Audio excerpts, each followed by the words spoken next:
Negative painting is one of the most important skills we need to develop. In watercolor, we're often painting from light to dark. We are negatively painting around the light throughout the whole process. So understanding how to paint around shapes and why that is important is crucial. So that's what we're going to talk about today. What is negative painting and how we use that to create light within our paintings. Okay, first let's talk about what positive and negative painting is.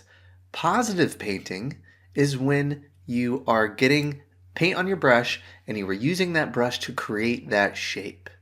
Now, negative painting is when you are painting around a shape to create that shape or define that shape.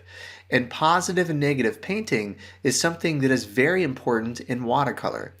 More so in watercolor than maybe any other medium. And this is because we're painting from light to dark. So in each phase of the painting, we are needing to decide what is it that I need to paint around and define in this specific area of the painting.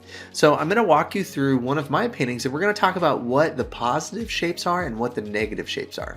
So here you can see I'm laying in my first wash for this painting and I'm taking a look at this scene of boats sitting on the land here, and I like the shape of the boats and I like the light and dark pattern between what's in shadow and what's in light. I wet down my paper and I'm painting a nice wet and wet wash, and you can see I've established my clouds and the light colors of the green on the ground, and I've already laid in some light areas on some of these boats as well. These bright areas of white are just the white of the paper, so already I'm doing some positive painting by painting all of this and some negative painting by painting around those white areas and leaving that brightness behind on those shapes.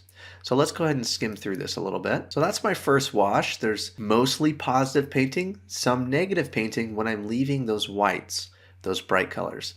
And after this dries, that's when I'm going back in and creating the middle value, large connected shape of the scene. And let's move into that part. So I'm defining some more of these trees, and that's positive mark making there. I'm using the pigment on my brush and making the marks of those trees. You can see there's a little bit of negative painting with some little highlights that I'm leaving, but mostly that's positive. Skim forward a little bit. Again, I'm painting around this boat.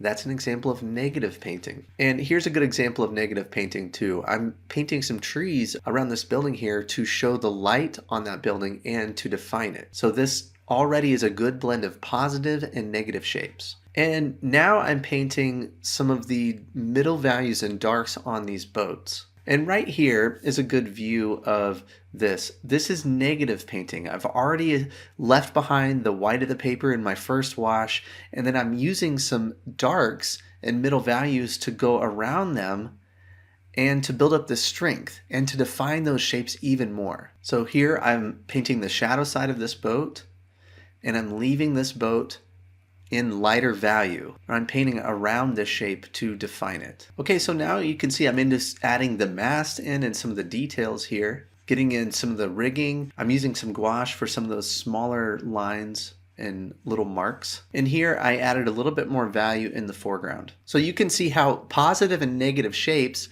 are essential in the painting process. And here is a look at the final painting. The reason I was able to do this and to paint in this way and preserve these bits of light throughout the scene is because I had a plan. I carefully drew the scene out beforehand, and I knew what my lights were that I needed to preserve when I was going through each phase of the painting. You know, because we were painting from light to dark, it's very easy to paint over something that we were hoping to preserve. So if you can create that drawing and have a good game plan going into each phase of your painting, you'll be less likely to paint over something that's important and really able to take advantage of negative painting in order to create that feeling of light in your scene. Have you ever been really excited about a painting and you get all set up, you find that right reference that you're excited about, and then it's time to go and you feel lost? You ever had that experience? You just are having a hard time finding consistency. Some of your paintings turn out, some of your paintings don't turn out, and you're not really sure why. Well, I have a free resource that I want to give to you today that can help with these problems. My 5 steps to plan a successful watercolor painting. I walk you through the crucial planning phase of your painting that will help you understand what you're going to paint first, second, and third. The planning is really so important, especially in watercolor. This medium is harder to correct. It's so immediate. So having that plan is very important. I send you a PDF that you can download. And the great thing about this is you can have it on your phone, you could print it out, and you can take a look at these crucial planning steps before you start each painting to ensure that you're thinking through these important things as you get started. You can download this right now before you start your next painting. All you have to do is follow this link here and download my 5-step guide to planning a successful watercolor painting.